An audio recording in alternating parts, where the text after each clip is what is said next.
YouTube. This is the Club Random Breaking News.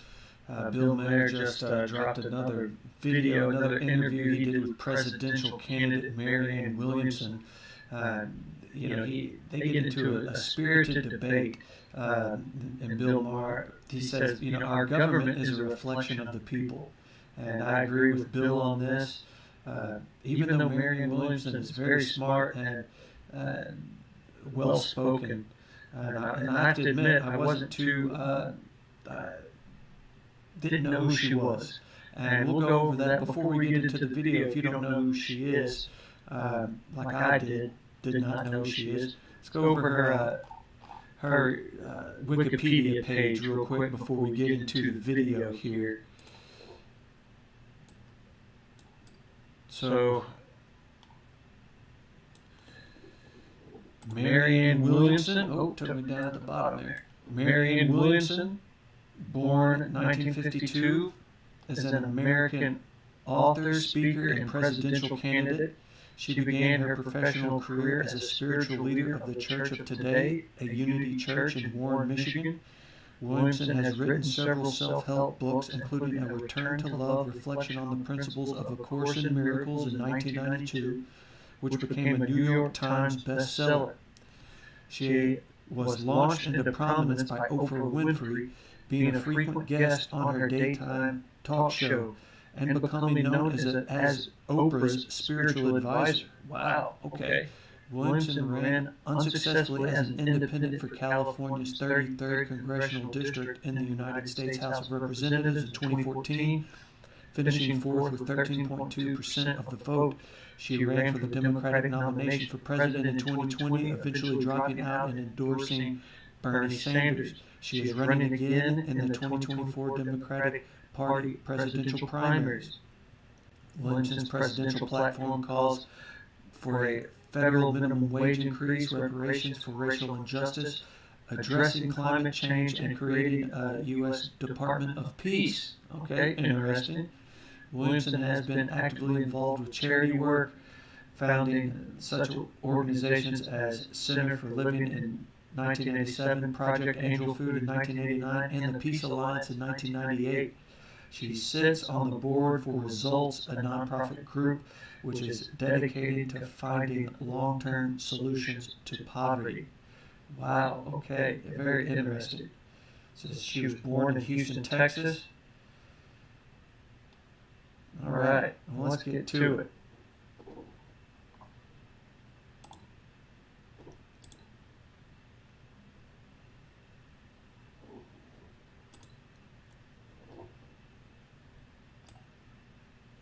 If you're not familiar with Club Random's Bill Maher's podcast, to where he basically he drinks liquor and smokes weed on here, and he interviews just very interesting political and celebrities, comedians. It's one of my favorite shows, podcasts on YouTube. I'm a huge fan, Bill Maher, and specifically Club Random. I enjoy it way more than Real Time on HBO. Real Time's more serious, more politically focused, whereas on here this is more Bill goes in depth into more social, but at the same time it's he gets away with saying things, doing things on here that he couldn't do on Real Time. All right, let's get to it. Even when I don't agree with you, I'm glad you're out there, because the dearth we have in this country, I feel, rhetorically, is from people, forget either side of it, just who's going to say what they really think, as opposed to what they are supposed to think, what they're indoctrinated to think. I think most of them don't even know what they really think. We just live in an age of indoctrination on both sides. Would you agree with that? I would, actually. I think that people are so afraid of being canceled, and I understand where that fear comes from also. Not only do you have to say what you're supposed to say, but you have to say it the way you're supposed to say it today, as opposed to how we might have said it if you're older and we said the same thing, but we said it differently. You have to be happy about it. You have to be happy about men on the women's swimming team. You can't, You can't be neutral on anything. You can't just be curious. Yeah. You can't just be open and You have thinking to be about it. You can't thrilled be a this is process. going on, Yeah. and it's a great thing. Yeah, it's true. It's true. What are you drinking?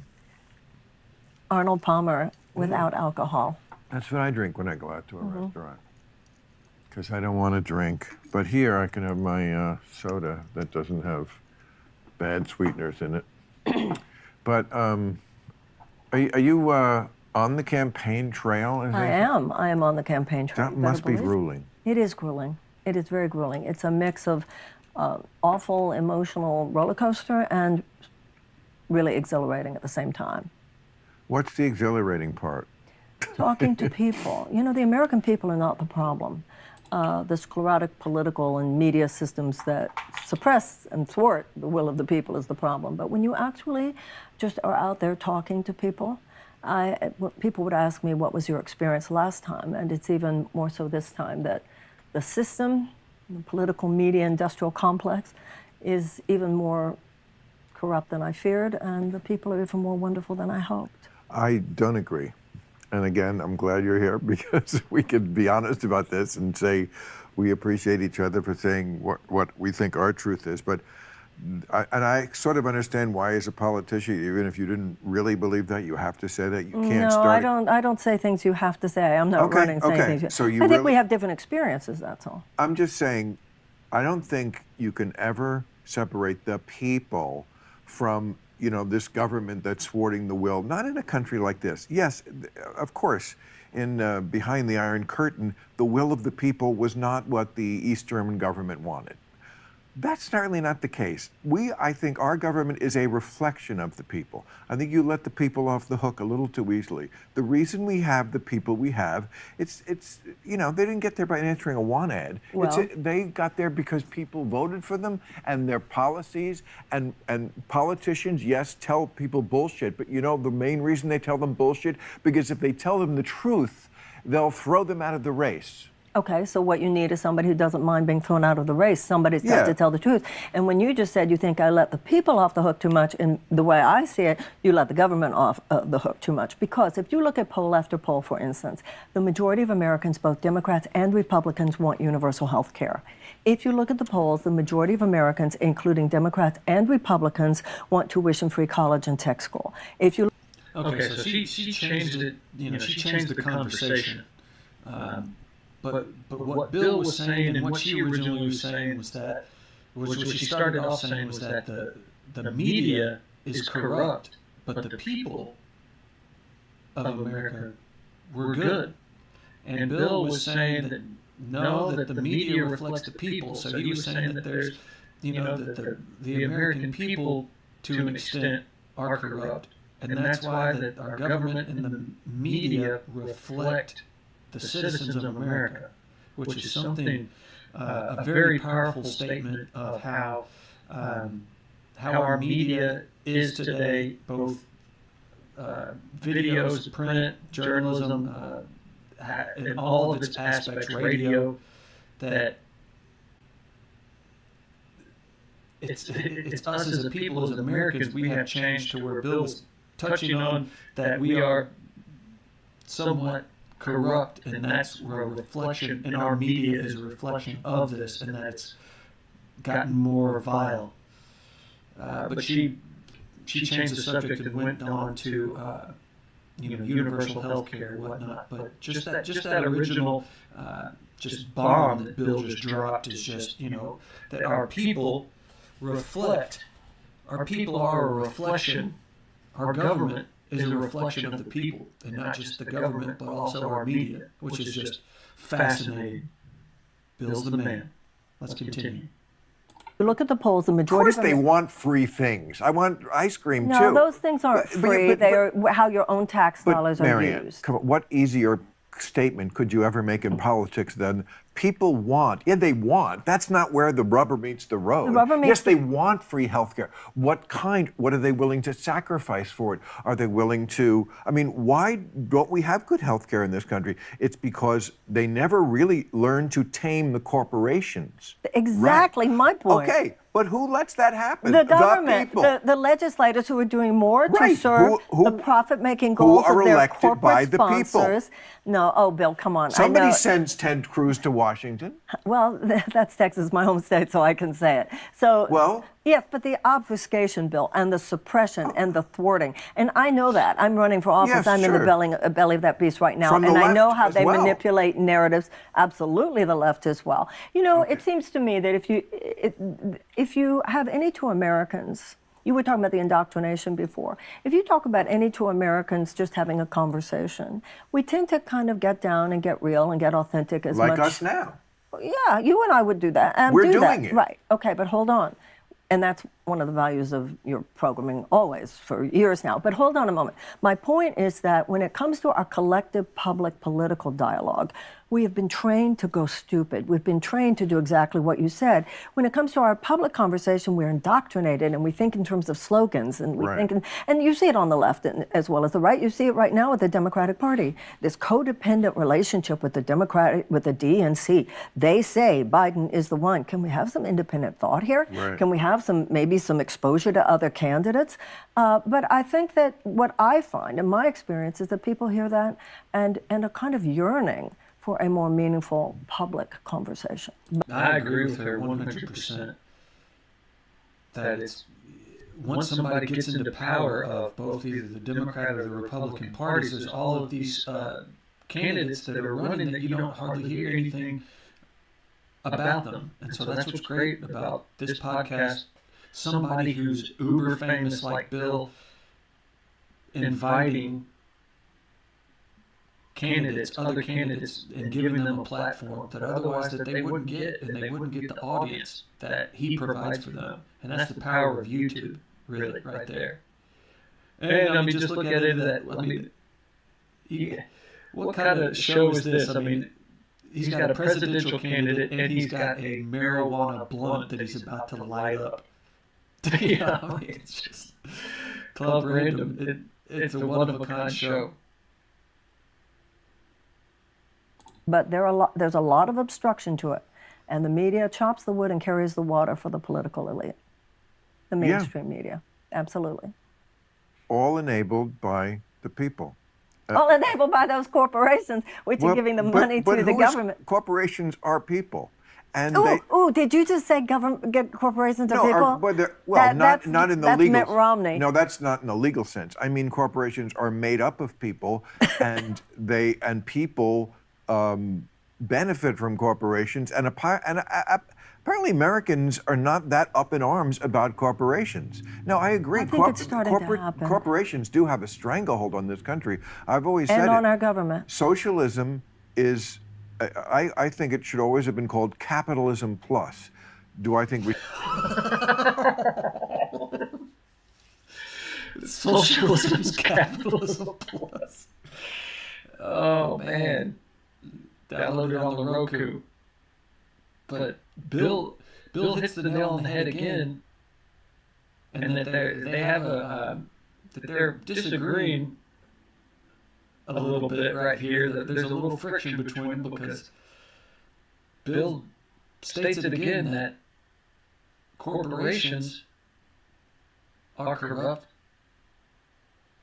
because people, Americans in general, are corrupt, and that our media and our government appears corrupt because us as a society is corrupt. So this is going down to another conversation of morality for our country. And then touching base on what the podcast that he dropped, and also made another video of that between him and Jordan Peterson. And Jordan Peterson compares America with the book of Jonah in the Bible between Nineveh and Sodom and Gomorrah. And then Bill Maher asked the question, so what is America going to be? Is America going to be Nineveh, the country that repents and changes its ways, or is it going to be Sodom and Gomorrah? It's fascinating. His interview with Jordan Peterson was great. we should get rid of capitalism? Not at all. But there is some need for socialism because there are some things that should not be left to the private sector. Exactly. Healthcare being one of them. Thank you. Okay. Tuition-free but- college, well, not childcare, paid family leave, No. guaranteed housing, guaranteed sick pay. Well, no one has this much money, Marianne. You know, it's so easy. No. It's the same amount of money. All we're talking when you were talking about the private sector does some things and the public sector Right. should be. That's what you have in the hybrid Okay, but economies that's of too much. Scandinavia. I'm talking about things like the news media, which would cost nothing. If that used to be a lost leader, in other words, they didn't expect to make a profit from it. So it wasn't Right. about getting eyeballs. That's so right. the nightly news didn't have 2 minutes of real news and then a fucking bear in a hot tub. That's the point, though. It's all become corporate conglomerates. A lot of that came from the Right. Telecommunications Okay. Act in 1996. It's a bunch of But media here are the companies things profit-making rather than educative. But here are the things I think that got eaten by capitalism that shouldn't have. Prisons, Correct? news media, Correct? healthcare. Correct. When you start And going college, into higher education. No. The message we send to people about college is wrong. The message should not be everyone should go to college. College is fucking bullshit, most of it. The message should be we need far less college, and most people don't need college to do whatever job they're doing. And But you're sitting here talking about how people are not thinking deeply it's enough. a scam, college. Well, it College has is a become in many huge ways. scam. Higher education, they sell you this ticket because without this ticket, this diploma that says you went to college, some 4-year daycare center, you can't get the kind of jobs that pay well. I mean, we know the statistics of people who, what are the salaries of people who don't go to college versus go to college? It's night and day. You need that golden ticket so they can sell it. That's why of all the things that have been suffering from inflation in the last like 20 years, college the most. It's gone up like 600%. Well, and you have the college loan debt because these people were told they would close the That's pay part gap. of the scam. That is part of the scam. But there's another value to education, which is much more valuable, and that is the expansion of our thoughts, the expansion of our critical thought That's process. they're doing the exact opposite on campus. The expansion many of your cases, thoughts, they all are. they do on campus is throw people off of it for having thoughts that don't conform to the one true opinion. I could list 50 professors I've read about who were fired or thrown off just for trying to teach nothing outrageous, just mentioning things. Yeah, I agree with that. And the kids, the way these kids have been raised, the ones who go to those elite colleges, where we've all seen that video from Yale, remember when the girl was going batshit on the professor because his wife had written a little memo saying maybe we shouldn't be such fuss budgets about the Halloween costumes this year. And this kid is just screaming at this professor. And I thought, okay, this is where it all went downhill for this country. I agree. I was asked to teach, I won't even say what the institution was. I said, well, let me go and give a couple of classes or something and I'll see. And I felt so judged by the students. Instead of the teacher grading the papers, I felt that the students were grading me the whole time. Right. You shouldn't talk about that. I don't like the way you talked about that. It's like, well, yeah, there are some problems. And that's everywhere. you. That's a very liberal, enlightened woman. About a book I had written, so I kind of knew what I was talking about. No. I mean, let's just pause there for a moment to think what that means. That you? Yeah, but that don't doesn't mean pass we should them- get rid of all colleges. It just means there needs to be a transformation there. But we also can't glide over the fact that that is the head of the snake. That is where the insanity that becomes, winds up downstream in your world, in the political world, and then becomes issues like about transgender and racial stuff and what's going on in school boards where people do not like what their kids are being taught in schools. That it begins at the university level. Well, the people who are complaining about what their kids are being taught in school, in general, are not the ones who went to those colleges. Correct. It's the people who are teaching their kids who went to those colleges or are fans of that kind of thought. And I think a lot of teachers these days are kind of like semi-activists, and they think they can reorder human society, and the easiest way to do God, Bill, you're so cool most of the time, and then you become this curmudgeon, almost like right-wing sounding. Or what is that? You don't. Excuse me. That's an ad hominem argument. should we stick to the facts and the issues, or should I talk about you as on a personal level? Oh, well, I didn't mean to be like personally insulting. But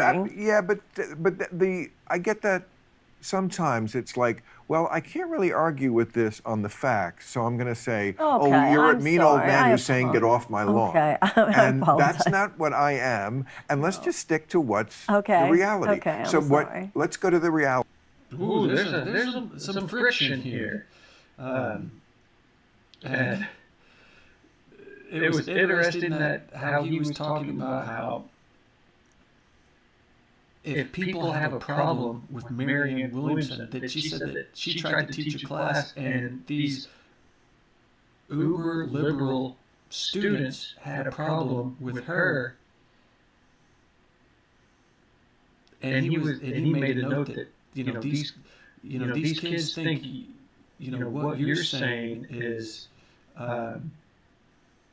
outrageous, like, and she's uber liberal to where that she's not progressive enough. And Bill was saying that to the point of it's an extreme. And then he also touched on college is a scam. And well, I mean, if you're an engineer, I wouldn't say it's a scam. But I mean, in my case, I have a history degree. Has my bachelor's in history helped me land that big paying job? No, it hasn't. And it's just like you have to get a doctorate in history before you're respected and can get a decent job.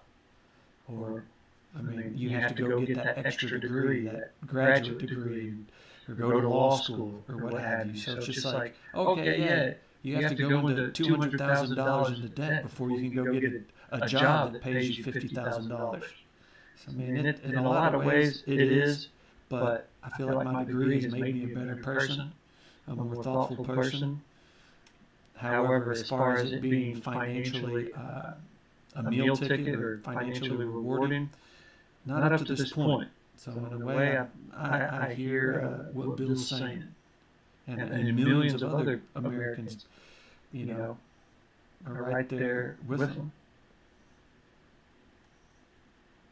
Of there's not indoctrination going on in schools, not all schools, but kids are you not. Talking about little? I'm talking about all levels. All levels, because I've seen the videos. So I know it's not secondhand information I'm being fed by any media source. It's actual videos teachers themselves will make and put up on TikTok, and they'll tell you right away what they're telling their kids. Yeah, but what about the parents who are complaining about things kids being taught history, kids being taught about, the history of race in America, banning books? That's far more concerning to me. Well, they're banning books from both sides. No, what? You say they're banning books on both sides. Where is there a left-wing banning of books? What well, have I there has been. Give me an example. Oh, they tried to do it here in California. I think they tried to get rid of To Kill a Mockingbird. No, that's not from the left. Yeah, it is. Yeah, no, it's happened. You're right, it's more from the right, but again, some of the books that they're being taught, I mean, I saw a very interesting video of a guy, he was at a school board meeting, and he was reading from the book that the little kids these are being taught from. And it got very graphic. And so parents in the room, in the school boarding, start to say, please, it's too much. We're at a school board meeting. And he said, okay, it's okay for you to read this to your children, but I can't read it here among the adults? Yeah.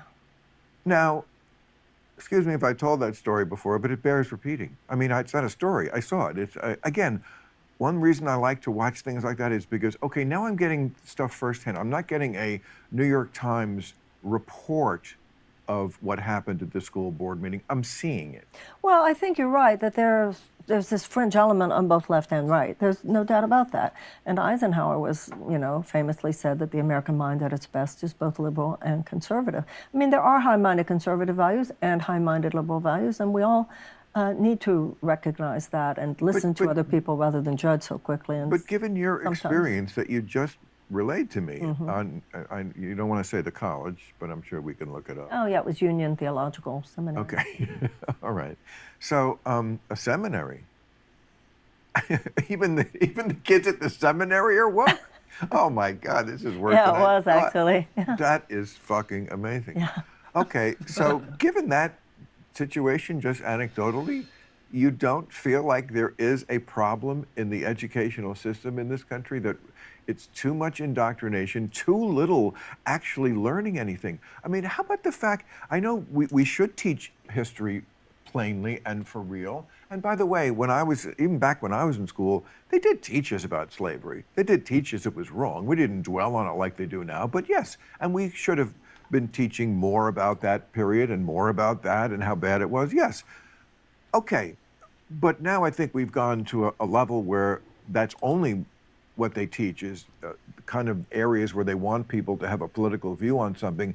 And if you test the kids on actual history, like basic history, they have no clue, because they don't teach history. They don't teach anything. There are some people in this country who only want to talk about what America did right and have no listening for places we got it wrong. And wrong. And there are other people who only want to talk about what we did wrong and have no recognition of where we got it right. And I think that's really missing the point. Because if you really look at the facts, we are a glorious trajectory of both and. Of course. And that's what I think every generation needs to understand in order. That's the mature It's kind way of to like look. learning about your family history. You know, where did my family get it right? I want to stand on the shoulders Right. of those who got it right and even do it better. And where did I inherit some things that I want to stop right here so that I don't pass it on to my kids? To me, that's the value of learning history, and definitely the value of learning American history. And I know when I ran last time, I don't know what the statistics are now. When I ran last time, 11 states didn't even require half a year of American history, civics, or government. Right. Now, if a child is not taught about the Bill of Rights Right. in those younger years, how do they know to be horrified when it's under an assault and the only Correct. thing people are telling them about is the Second Amendment? So, yeah, we have to pass these things Yes. on generation to generation, or people don't even know what they should be protecting, much less expanding. They don't know to be horrified when you have something like the Supreme Court actually diminishing our rights rather than expanding them. Yeah, or a more blatant example would be Trump trampling on norms. We heard that so much when he was president, and he did, and then he went right to breaking laws and stuff. But, certainly if you don't know what the norm is, then how are you going to know that he's breaking it? Then it doesn't become alarming to you what he's... That's right. You don't see what's the big deal that he did Right. that, because if that person never learned in school, once again, the meaning, the purpose of education. I remember there was a story when he first became president, and his administration, someone came in and they were telling him the basics, I guess, Declaration of Independence, the Constitution, the preamble, the Bill of Rights, and he was like a little boy who went, Right, I know. Oh, I know. you know, No, I'm beginning to think he was not a good president. yeah. But no, Starting to occur to us there was a problem there. The, and that doesn't even get into what's going to happen now. the opening of, is it the Declaration of Independence? Yes. We hold these truths To be self-evident. Self-evident. Yes. You don't hear that word a lot, but it's interesting that they chose that. Self-evident, meaning any fucking moron would know this without even being told. And those are the things he went right away with a red pen and went, no, let's That's right. not do that. That's exactly right. It's self-evident. but- You don't appoint your kids to run the White House. Okay, so that's true that he put the red line through all men are created equal. But Democrats, as Well, well no. as What? Republicans, Who have put the red line through inalienable rights of life, liberty, and the pursuit of Who happiness. put the red line through men are created equal? Trump, in just the ways that you just said. What does that have to do with men are created? He put the red line through like all these ways that government is supposed to function. Like, the FBI is not your personal police force. Don't appoint your kids to run the White House. Those kind of things. That's what he did. I don't know what you mean by all men are created equal. All men are created equal means I mean, he's if you say that some group is better than another, if you demonize one group of Americans, you were talking about attacking the norms. He's attacking the Yeah. principle of radical equality, which is the whole purpose of the American ideal, that we are out of many, we are one. You're not supposed to say Muslims aren't as good, Mexicans aren't as good, or, some would say Jews aren't as good, some would say blacks aren't as good. The whole point of the American ideal is that we seek to hold that all men are created. Right. I mean, I would and never, should be treated equally before the law. yeah, I would never call him. Man, Marianne Williamson is a very smart person. And she is sharp and she is quick. And you notice Bill hadn't lit that blunt yet because it would probably not make him as sharp. And even now, when he's relatively sober, it's hard. It's not hard, but challenging for him to debate her. So I mean, he's not in other episodes. He's binge drinking and puffing on marijuana for an hour and a half. So he's not doing that on this one that I've noticed. That he's got that blunt that he's been holding in his hand. He hasn't lit it yet because he's trying to stay as sharp as possible. But I've been very impressed with Marianne Williamson. She's a smart person. An enlightened liberal, Donald Trump, but they've also made a little more of that than there is. I think he's a man of a certain era who, yes, definitely has racist inclinations, and certainly has said some things. But like that thing about, if you really look at what he said, with the there are good people on both sides, he did. They just, again, like, I'm the least of a fan of Donald Trump as there is in this country. I've said the most ridiculously horrible things about him, and I'm proud of it. But don't gaslight me, is what I like. You don't have to gild the lily. And, Whoa. Well, no, like on that, if you look at that, it's unnecessary to make the case on that. Like, there are good people on both sides. It's like very soon after he did explicitly condemn the Nazis and the Klan and stuff like that. I mean, I've seen tapes put together where he has explicitly said, I disavow. So let's just stick to how awful he is. We don't have to add on to it. See, a lot of people were more responsible for men are not created equal before Donald Trump came along. Well, he's saying Jefferson Davis comes to mind. Well, kind of that's the whole point, because he was a Confederate and because he was a slave owner. Right, and Trump isn't. Yes, but Trump did when he said there are good people on both sides. You talk about Nazis who were there. You're talking about people who were marching in the streets saying Jews shall not replace us. But I think he explained he didn't mean No. those people. See, this is where you and I disagree. Gary Cohen stood there like he was apoplectic. Didn't say anything, Who? but clearly Gary Cohen, who was his Jewish Secretary of Treasury, whatever. Right. So when he said, no, it's a horrible thing to say. When you say he backed it up, he backed it up when he got back to the office, and somebody said, "You better back that one up, sir." Okay, certainly. Look, as I always say, he's stupid and crazy. So it's crazy just to say that, and it's stupid the way he did it. But so this kind of goes back to the reflection of the people. For he's calling Trump stupid and crazy, whereas millions of Americans love Donald Trump. I mean, that million, so this is like a disconnect of communication. That how can there be one side of a group of Americans that absolutely love this man and think that he is their favorite president of all time? And whereas then there's other groups of people who are at the polar opposite, and they think that he's the worst. It's just very interesting. And I think it goes back to a lack of communication between groups of Americans. That people in different states are isolated, and there's not they live in their own world, and there's not a communication really between people in different states. But it also goes back to what Bill was saying at the beginning, is that our government is a reflection of the people. Which is such a powerful statement. And then our culture right now is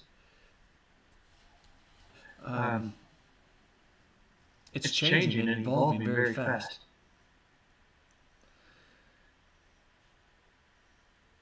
Which is good. But it's hard to keep up with our system of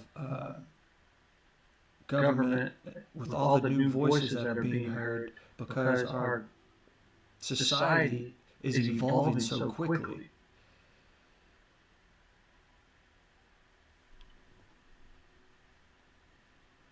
But I think there's a lack of communication being going because there's such a divide right now. And both of these people are liberal leaning. But you have to take into account that people need to communicate with each other who don't have the same philosophies, or take it a step further, the same religious beliefs or what have you, because otherwise you get these polar opposites of extremism. Whereas I think people in America need to bring it back to the center. We can't lean too far to the left or too far to the right. If we're driving down the freeway, we can't veer too far to the left or too far to the right, or otherwise we're going to drive off the road. I think it wasn't by the when they got back. I think it was in the same news conference. I think he did say something about that was much more explicit, and which made me go, okay, I hate it when that side cherry picks the one thing, and especially with him, because it's like you can do it with, it's like working with a 5-year-old. You can find something that's so easy. You kind of have to understand, okay, again, he's bad enough as he really is. Don't do that to me, because it makes me just go, oh, everything has to be a team game. Can you just show me what is, without putting your spin on it? The Times used to be a newspaper where, yes, I understand that I'm going to get your opinion on the opinion page, but the front page was like, oh, okay, you're just giving me the news. And that doesn't exist anymore. I guess it doesn't exist anywhere. Well, it's because of what you were saying before, the conglomeratization of these media companies. And, there's no Walter Cronkite out there right now. Although you find some good stuff on independent media, you find some good stuff out of your mouth sometimes. This episode is sponsored by Blue Chew. Hey guys, let's have an intimate talk about the link on our channel or at billmaher.com. Sorry, he's got his sponsors here. And that's very surprising about Elon, because, and Joe, who I like both. And, Ask them. But yeah, no, it'd be different if they didn't have the platforms. It's not like they're on once a month and you'd be crowding out. No, there's plenty of time and space. And I'm a presidential candidate. Yes, and a serious person. Thank you. Yes, we know this. I mean, look, you'll always be characterized because that's what media does. And let's be honest, comics. We all have to find things about everybody. Usually it's one thing. Bush was stupid and Clinton was horny. Trump was like everything. He was stupid and he was fat and he was horny. And, And this is another thing that he's talking about, that you're characterized and you're pigeonholed, especially as a politician. And America, I believe, is changing and evolving so quickly that, how come there's not a president who, let's say, or a presidential candidate? So could you not have a Democrat running for president and they choose a Republican to be their vice president? I mean, it's like you have to step in line and get in line with these political parties, and if you get involved in the presidential nomination for a specific party, you have to get in line. And, I've heard stories of Congress, people in Congress that, it's very isolated, to where it's like, all right, all the Democrats over here and all the Republicans over here, and that they meet in isolation to discuss their party's agenda, to what they're trying to push, to where there should be more intermingling between the parties, and there's not, that there is this great divide, and America's evolving so fast that this divide, that there needs to be more integration. And so it's like our society is evolving faster than our government, which is still very, 1700s. It's It's not 17 or 1822. It's 2023. So I mean, in a way, it's good that our government is still old school, but at the same time, how is it going to evolve? Not just now, but the next 100 years from now, or 1,000 years from now.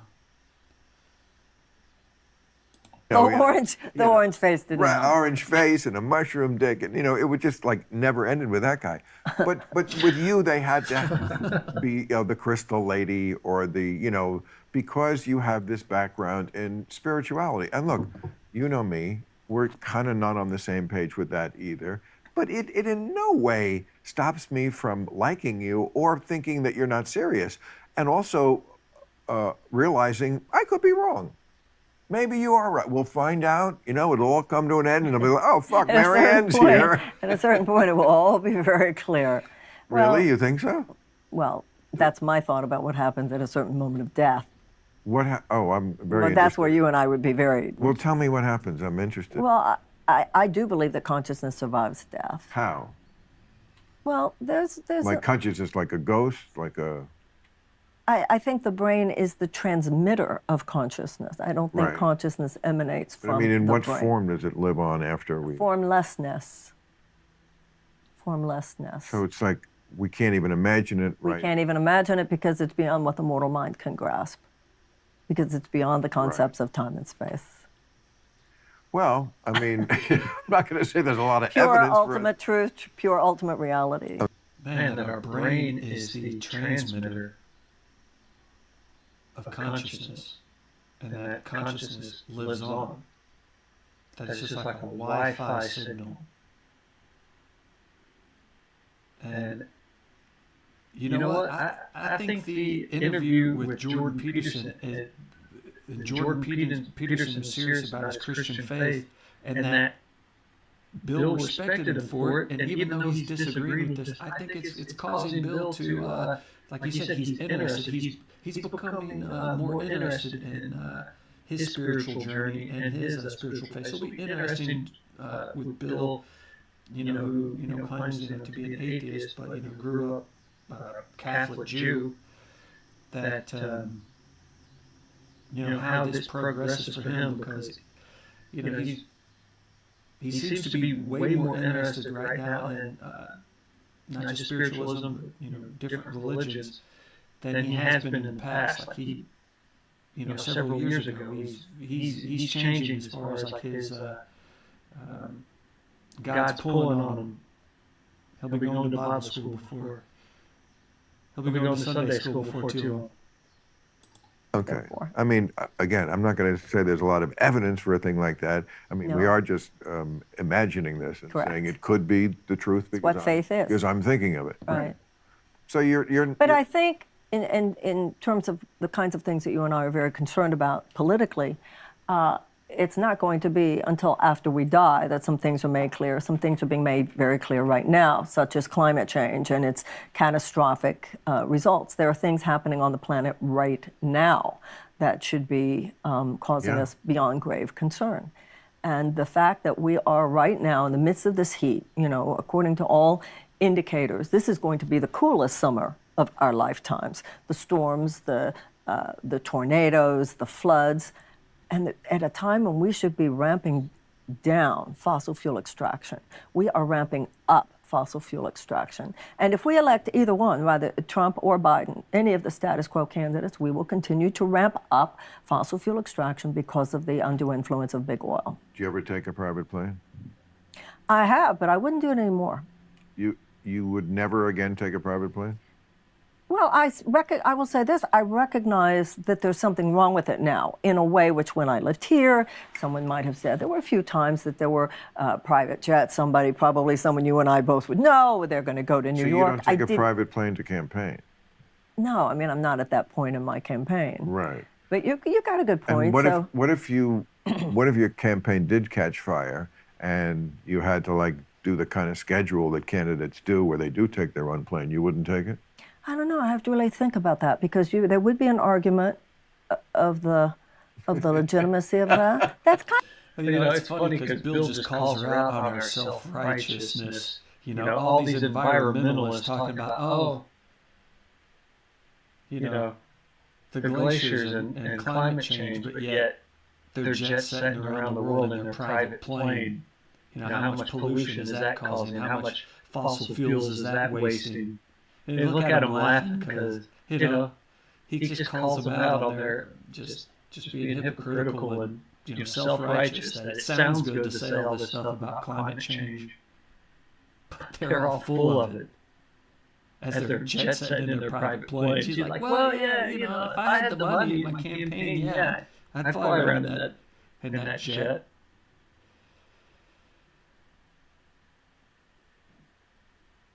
Kind of not private at See, that I did an editorial about this, which Yeah, what would be the answer for you if you were running for president? the point of this is that like every single person in this town is a giant environmentalist. They all take private planes. You can get But they're not running for president. They're just I heading know, to New York I for the know. weekend. That I would not do. No. I get that. But no, I did a mea culpa about, I don't know, it was sometime Yeah. this year about the fact that I do take private planes to do my stand-up gigs. Otherwise, I couldn't get to them. Right.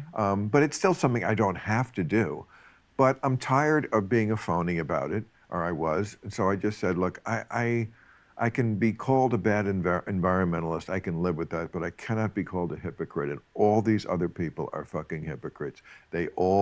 Everybody who's a big environmentalist in politics and government, except when I need to get somewhere and then I fly private. And you know what?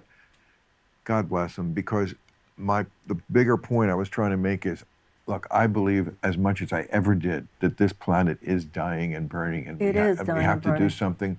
But I also recognize that after 50 years of trying this plan of let's fix it by being better people, that's not working. I think we have to really work very hard to think of another answer to other than people are going to be good and use less. Well, absolutely.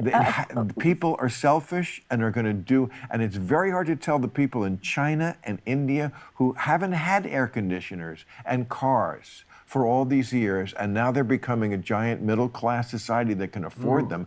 Oh no, you can't use that air because we already used it up. Well, we don't have the power to tell China or India what they can do, But but you we see do what have the I'm power. being- Yes, I do, but I also know, for instance, if I were president, the first thing I'd do is cancel the Willow Project.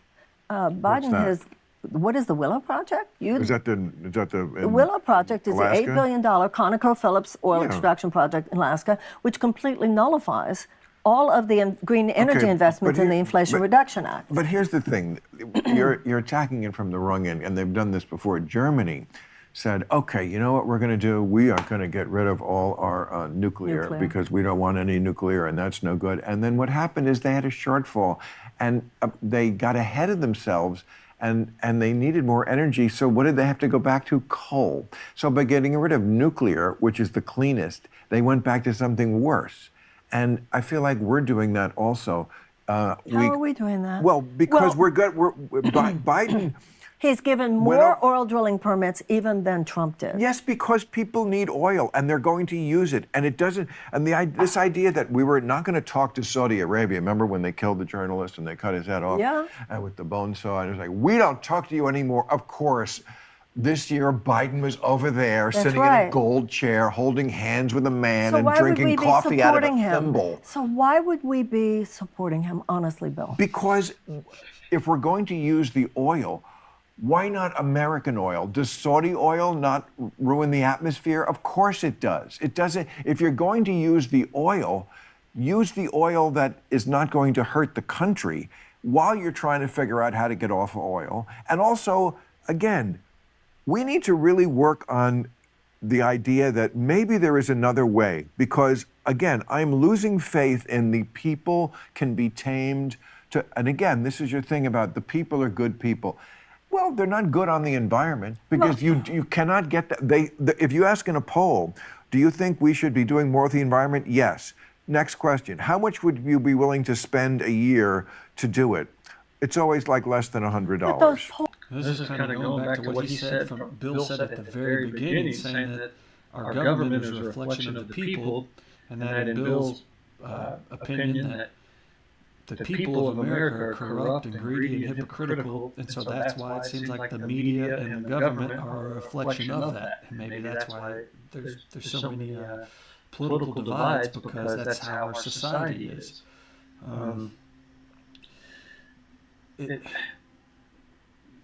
Going to what he was saying about the environment and fossil fuels, that I was wanting to. That I saw an interesting documentary called The Lost Century, and it was created by Dr. Stephen Greer, and it also correlates with the UFO hearing that just happened a couple weeks ago with Graves, Grush, and Favre, the Tic Tac Air Force pilot who saw the UAP, the unidentified aerial phenomenon of that famous Tic Tac from like 2004, 2005. So that hearing is basically what they're saying is that through that hearing is that our government, our branches of the military, have technology that could change the world, but they are not releasing that to the public, because people who are in charge of the military, they're also in charge of these corporations of fossil fuels that, they're making too much money. They're, billions and billions of trillions and trillions of dollars. And the Congress is trying to get, hopefully, best case scenario, that Congress can sue branches of the military and to get them to release information and new inventions of cleaner energy, specifically possibly UFO type energy, UAP type energy, forms of energy, new inventions that the military has, regardless of whether they reverse engineered, UFO,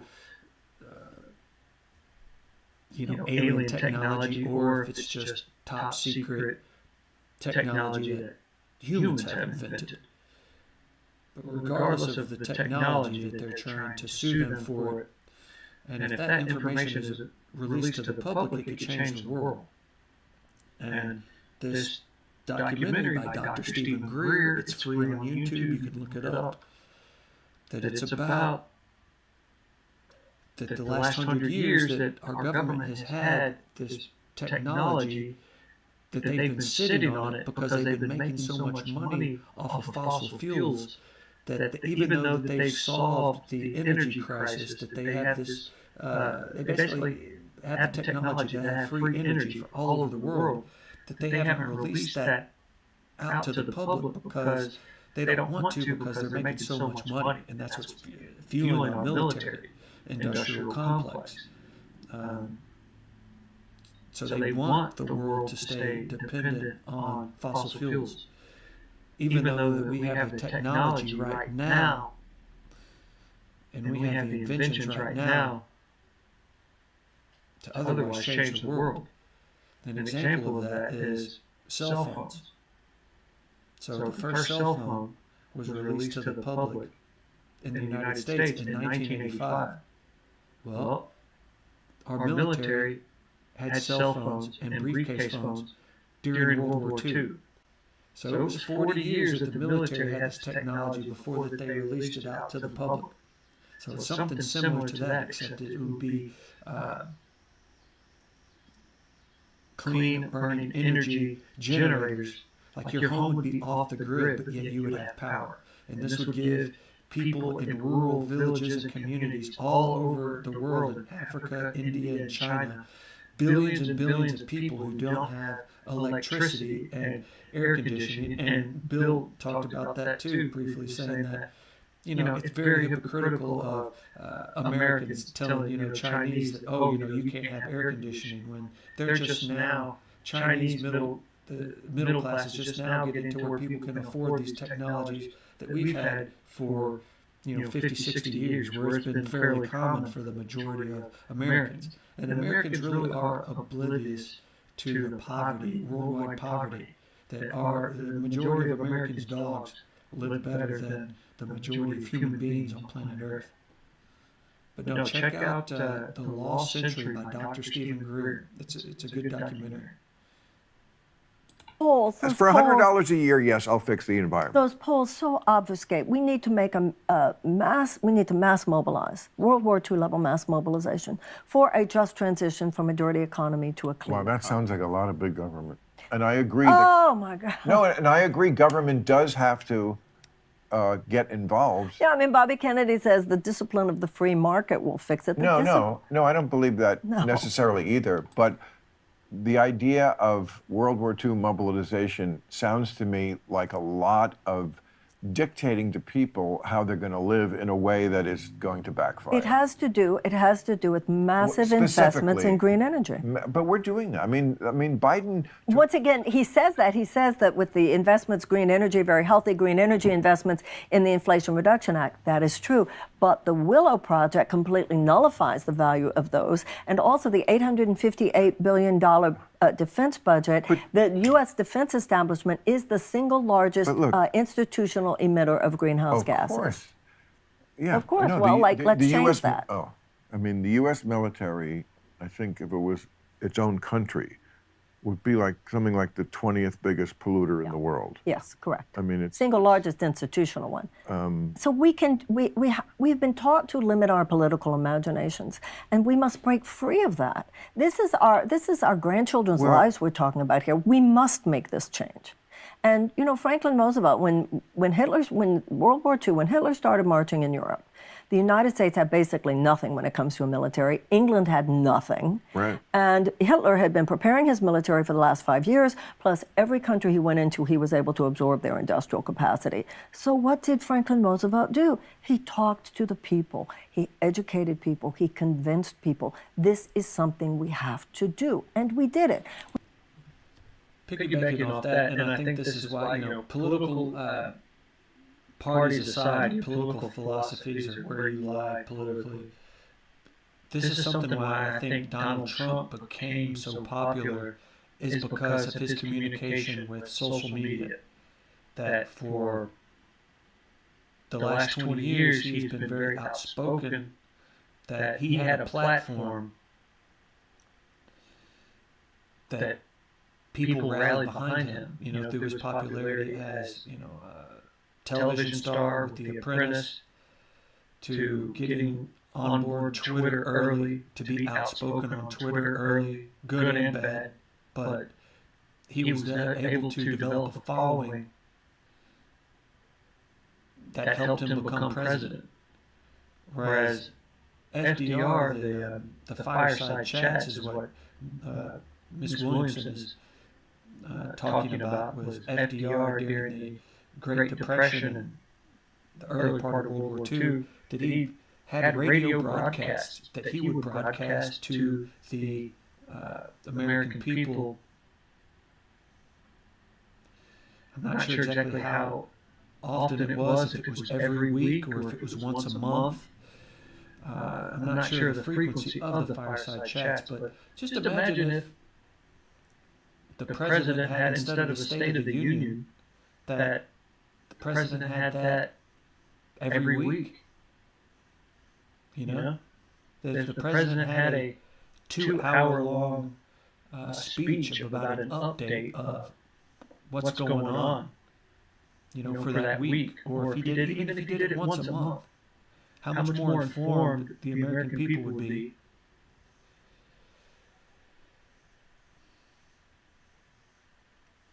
So I agree with what Marianne's saying.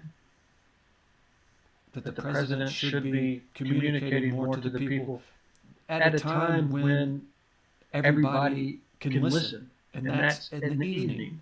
It's like the president will give a short speech, or they'll have like a campaign manager or whatnot, say something, early in the morning. Well, everybody, the vast majority of Americans, the adults and students are at work. They're not paying attention. Like the only ones who's watching the news during the day are retirees for the most part. And so the people are getting their news from second source organizations. Fill in the blank of your political philosophies, and they're getting a watered down form of the truth, put through a filter of news organizations that have an agenda to get you to think a certain way. They're wanting you to think more liberally or conservatively. And very few people watch C-SPAN. Most of these news organizations, they get clips live. You can get live from C-SPAN without any commentary, political commentary. But then these news organizations take that live feed from Congress or Senate or from the president, and then they spin it a certain way and give you because they're trying to influence you with their programming, their political agenda. Whereas if the president, FDR giving these fireside chats, if that was coming to you via, the internet, or if that was on PBS, or, let's say even NBC or ABC, the first Monday of every month, the president's coming to you live from, 8 to 9 p.m. The vast majority of Americans over a period of time would be tuning into that. Except if it was, Monday Night Football or something like that. I think the vast majority of Americans want more knowledge and want more information, but the majority of the information that Americans are getting has been cut. It's not pure. It's watered down, and it's influenced by news organizations who are trying to get you to think a certain way. It's not just the raw information coming from the source. When the American people are aroused by genuine leadership and they can really understand this is something we have to do. We have proven in our past we can and will do. Yeah, but the people huddled around the radio in 1939 were very different from the assholes staring at their phone and reading Reddit today. And Bill just dropped another bomb, and it goes off to what I was saying. He was comparing our society. It was what he said at the very beginning of the podcast, that, our government is a reflection of the people in America. So he's saying that the people, the American society as a whole, is very different today than it was who was listening to those fireside chats. And he's talking about the a-holes on Reddit, or, the people that you say that are running the universities, or the ultra, uber extremists, either on the left or the right. That our government and our media is a reflection of the people. Well, a lot of those people that you feel are assholes sitting around their phone reading Reddit today feel personally insulted by that and would listen to a leader that showed them more respect. They're not listening because they don't listen to a show like this. I mean, and the ones who do would not be insulted by that, because let me tell you, when I talk to younger people and you critique their generations, they never back down. They never fight back. They go, I know. We're terrible. We're terrible. That's not what I learned. That's not what I see out there. And also, but you're attracting a very small, politically involved audience. That's not Marianne2024.com. Exactly. Attract more. That's not the typical person out there. You know what, Bill? Who doesn't even know who you are. The 20-year-old doesn't know who you are. They're watching TikTok. So hold on a second. Hold on. The majority, you're putting a lot of stock in the majority. The majority is not what changes things. The majority didn't wake up one day and say, let's free the slaves. The majority didn't wake up one day and say, let's give women the right to vote. The majority didn't wake up one day and say, let's desegregate the South. As a matter of fact, interesting fact to me, the majority didn't even say, let's break and get independence from England. It always starts by a few people considered outrageous radicals by the status quo of their time, who have a better idea, who are so convicted, and conviction itself becomes a force multiplier, and invite and attract more and more people who get that this is the more evolutionary, sustainable idea. And then you reach that critical mass and things tip. And I believe what's happening right now, the status quo is unsustainable. Things are going to break one way or the other. They're either going to break in the direction of greater democracy and justice, or they are going to break in the direction of dystopia and authoritarianism. That's why we cannot put against Donald Trump or any of those guys in 2024 someone who does not deliver more for the people. Franklin Roosevelt said that we wouldn't have to worry about a fascist takeover as long as democracy delivered on its promises. Democracy is not delivering on its promises, Bill, and you can't expect people to be okay with that. It's not delivering on its promises to all the people. All the people, 20% of Americans live, if you're in the top 20% of the American economy, you're doing pretty well. 20% are like on an island surrounded by a vast sea of economic despair. 70% of Americans experience chronic economic anxiety. 1 in 4 Americans live. Not 70%. That's ridiculous. That's the latest report. 1 in 4. Report from who? I don't know what that means. CNBC. Okay, I believe. Well, look, I believe. 1 in 4 Americans live with medical debt. Yes, they're changing the subject so quick, but both of these people are Democrats. They're saying that authoritarianism and fascism and whatnot. That even if I personally believe America's in a great place. That we have so much freedom. That we live in the safest time. If something happens, that all of this violence that we see now, like, oh, you don't think that it's a safe time. But that's only because everybody has a smartphone, and we're hearing about shootings that happen all over the world, or something tragic that happens all over the world. We can hear about it instantly because of communication. I think overall we live in the best time ever to be humans. And even if a Republican or what have you becomes elected, that there's, they're comparing that to like the end of the world, like, oh, but okay, even if Trump does get reelected, it's only for another 4 more years, and then he can't ever be president again. So I mean, the way that the great system of our country is that we really could never have a king. But yet they're trying to say that he's just god awful. And he might be, I don't really, but even if he does get elected, it's only for another 4 more years. It's not like he's going to be, dictator Trump for the next 50 years, like President Putin. Half of our seniors live on $25,000 and less a year. People are rationing insulin in this country. Yes, there is definitely an underclass. It's true. It's amazing that they are somehow able to take as much taxes as they do take and still can't fucking solve that problem. They can't get it from either end. I don't understand that, because it's not like they don't take a great deal of taxes. What they do with it is a lot of wasted graft. Right, that is correct. I mean, look the COVID money. I did a long. We talked about that actually on your show once. Yeah, So it didn't I even did go a to long the people. piece on it, like military spending. Over half of our, you break that down into a pie chart. Over half of the money that our government spends each year is on military. And the American people don't know what they're spending it on. You just hear about it afterwards. Like, oh, the military did this, that, and the other. We have no say.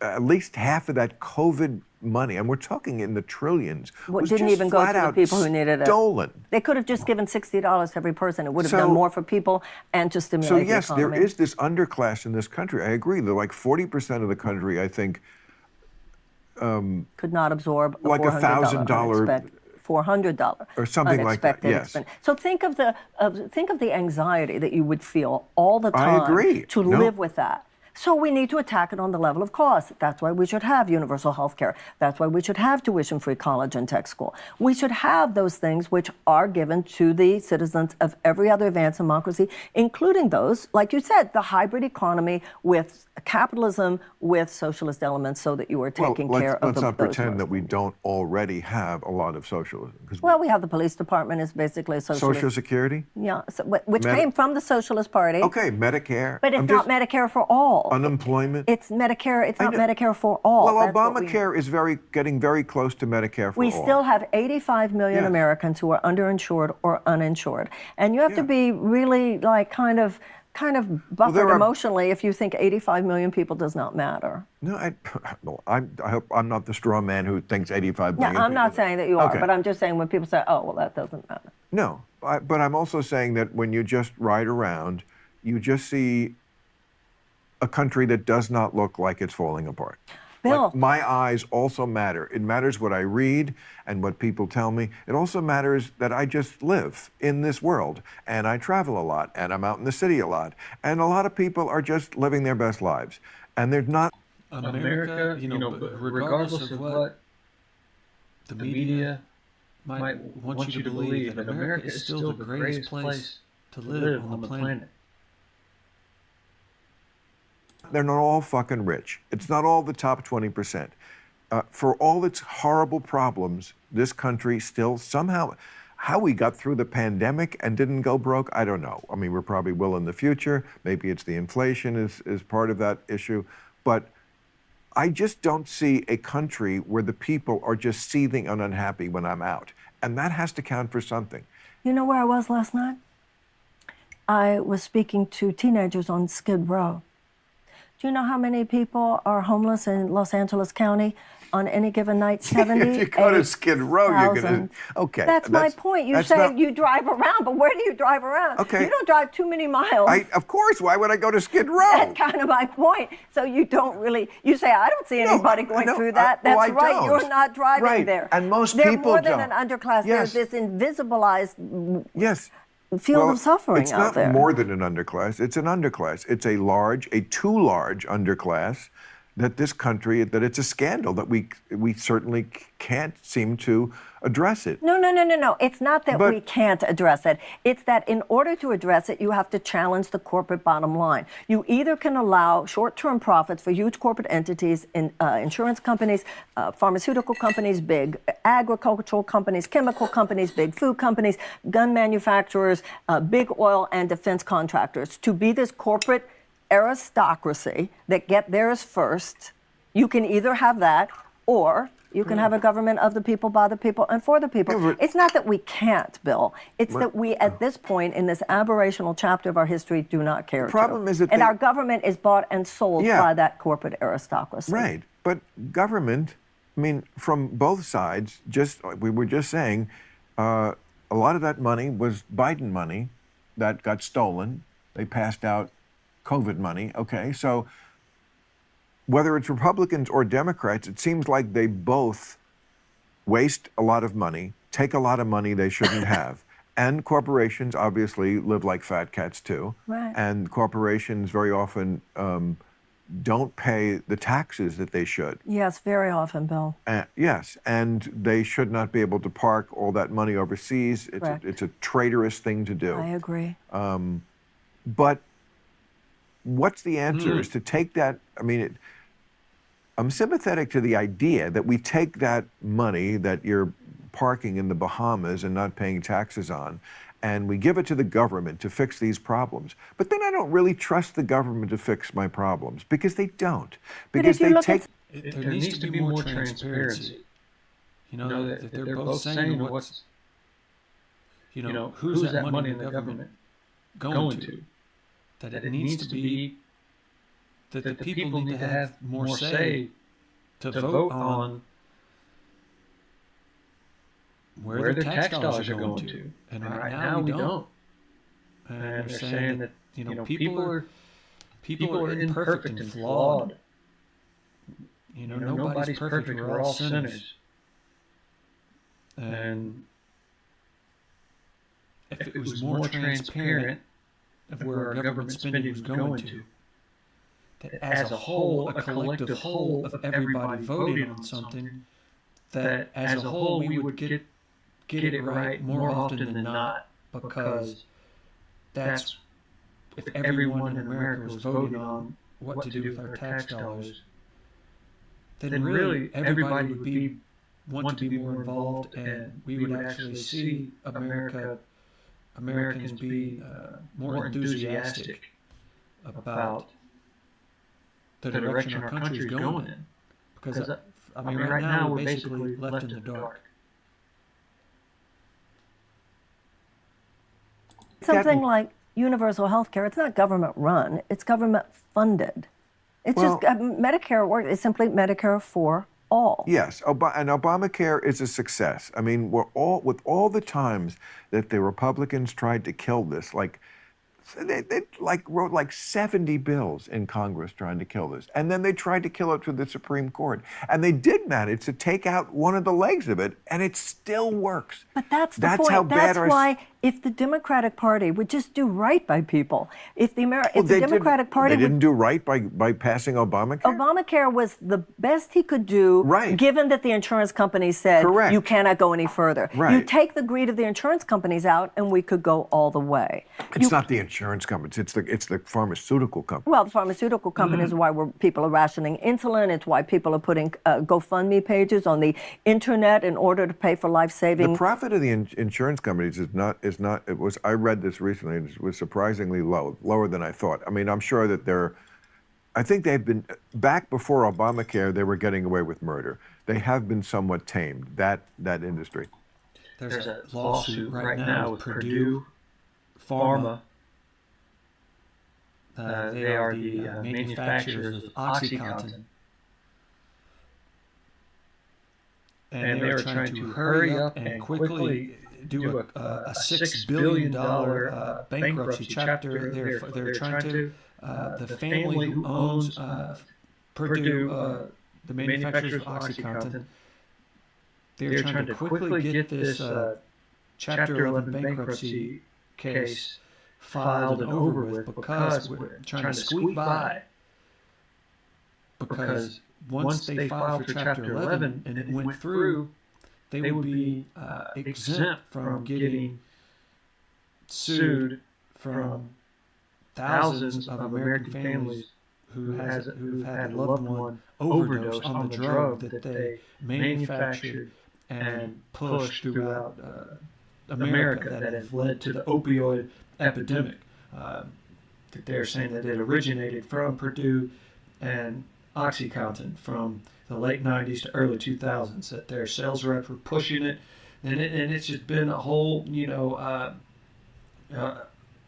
a circus and a systematic of them pushing it to doctors, free samples, the doctors then pushing it to people who are coming in, patients who are coming into their offices, and then, pharmacists, and I'm writing prescriptions. So it's a vicious cycle here, and it's really proof that they're not, the pharmaceutical companies and the majority of doctors and pharmacists, they're not, it's all the proof you need to know that they're not really in business to help you. They want you addicted to as many drugs as possible for the rest of your life, which is churning in more money and more business for them.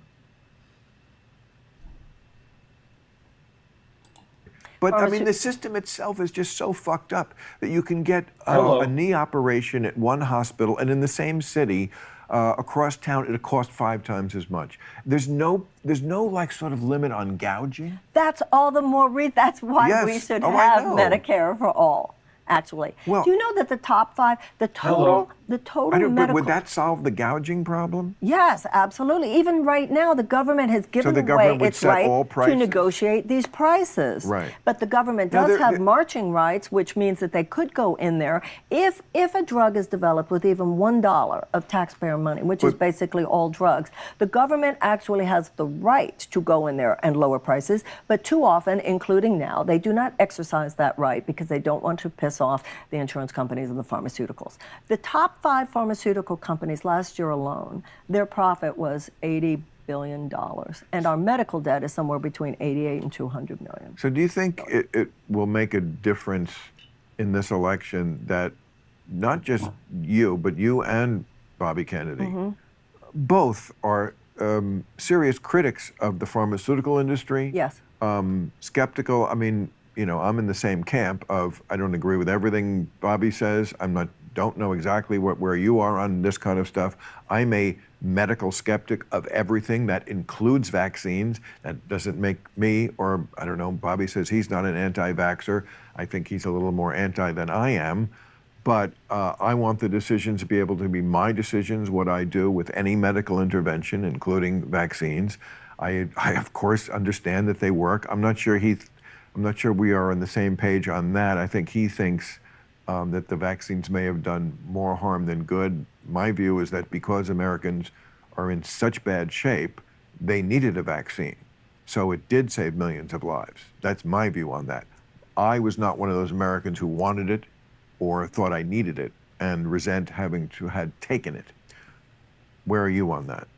Well, I certainly don't go as far as Bobby does. I think that Oh, is he going to the light it? government was afraid to just be honest with the American people. Right. I was very That too.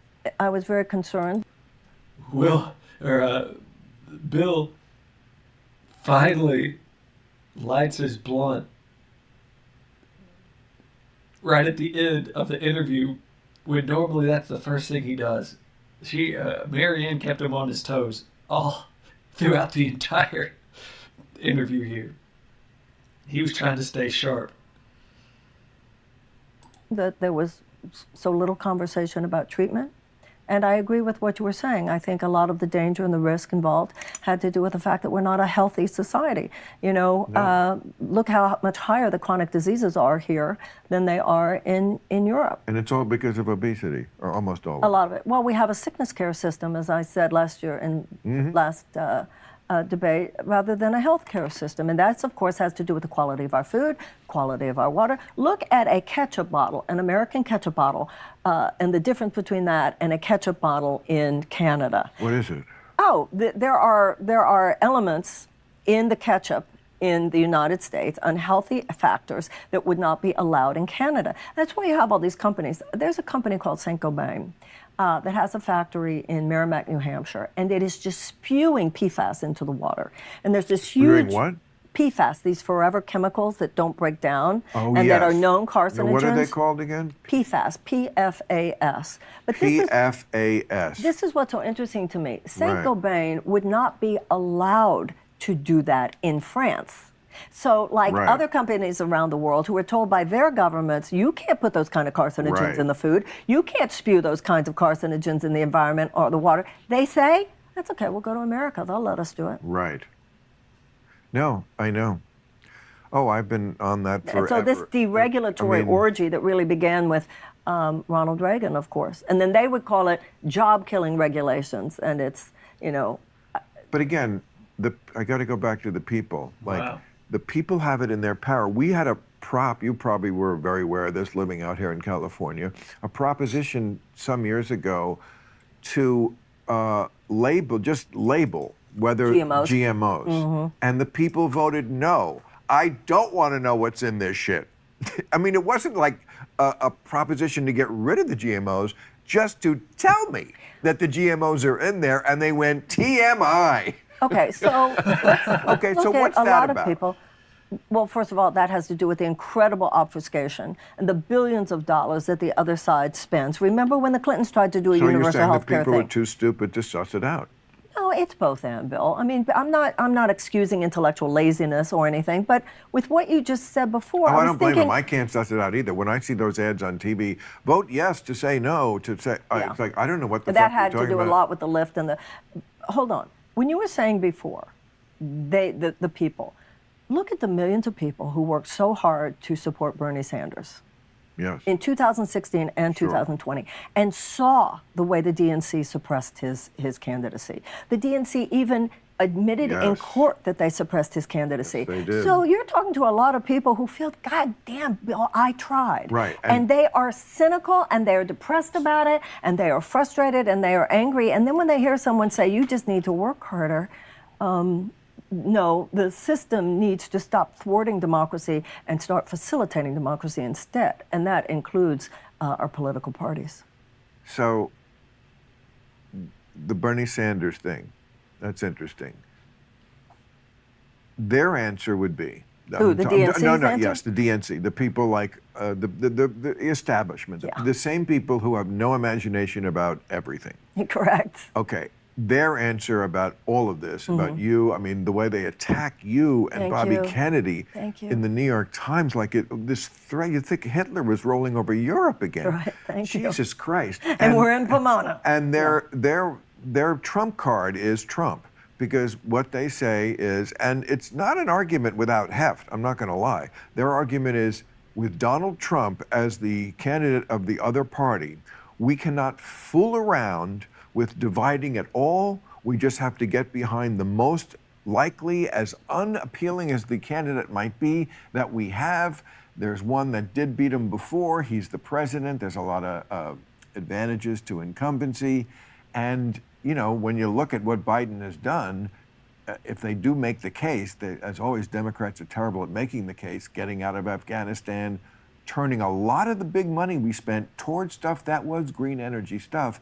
It's not a horrible record, and somehow the economy is not crashing.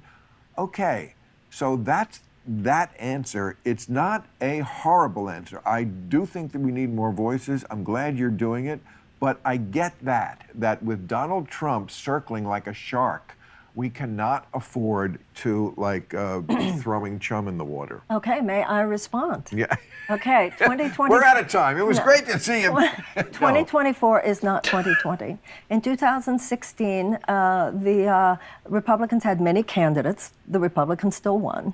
In 2020, the Democrats had many candidates, and the Democrats still won. So this idea that many candidates somehow weakens the party. I think debating, for instance, President Biden debating Bobby and myself would only strengthen him. I mean, if he's ready to take on Trump, prove it to us by taking on Bobby and me in debates. Secondly, when you talk about what he has done, the president's argument that the economy is doing well is contradictory to the visceral experience of the majority of American people.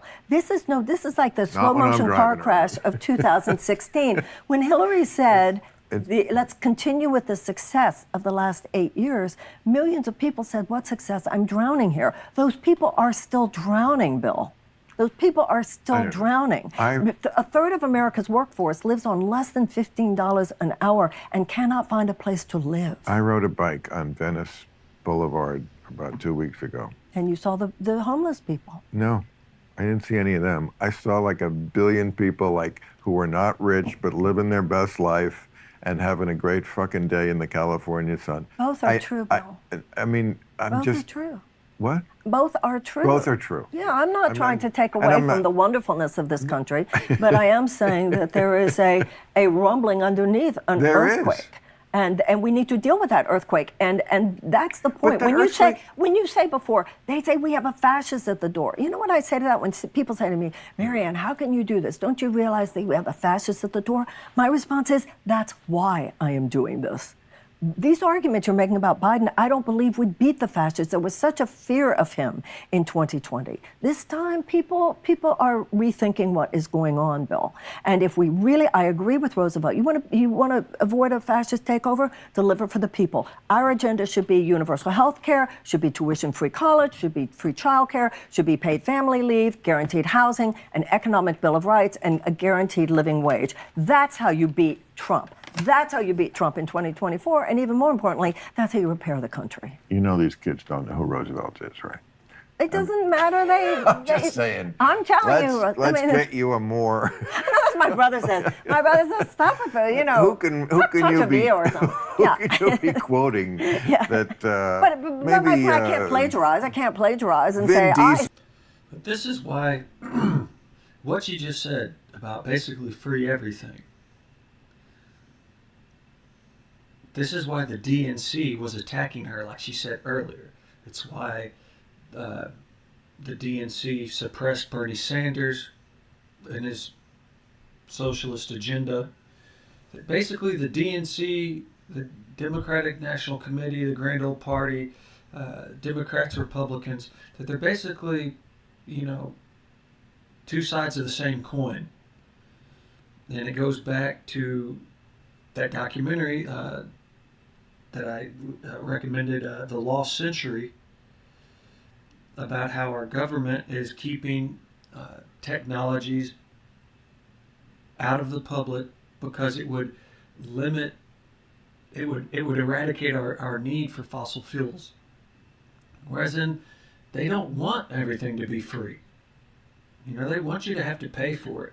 And they don't want this advanced technology that they have access to out to the public, because then it wouldn't be good for business, in the sense that our government, we wouldn't have people on a meter, for everything.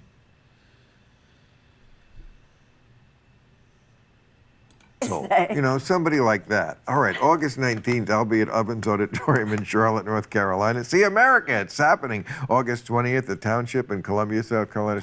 Okay, so he's plugging in his, they're both plugging in their spots or his stand-up routine. But this was a great interview. And honestly, this might be, as far as politics goes, this is the best Club Random I've listened to. Marianne Williamson is a very smart woman. As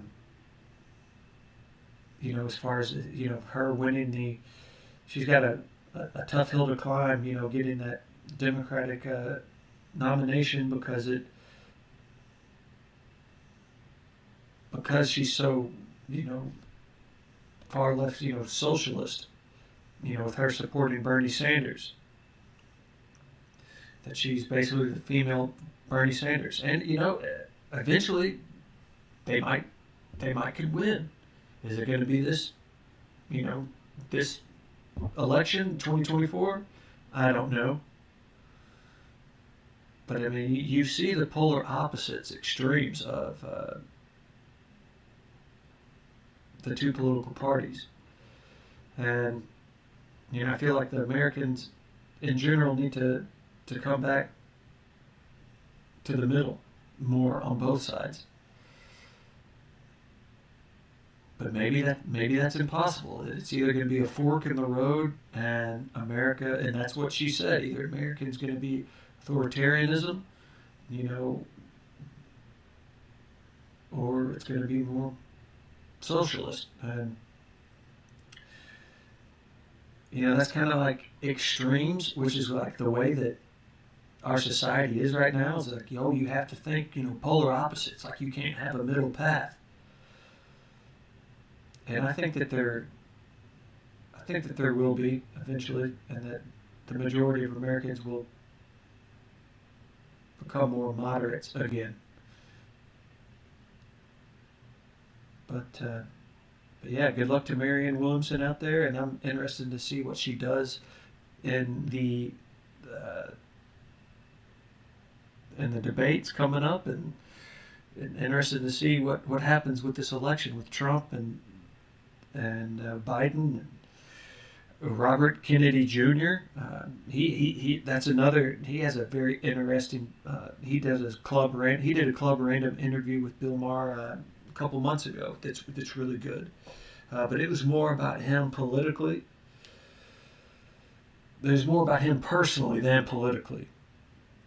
Whereas then with Marianne here, it was they hit on a lot of topics here. But I think the most important thing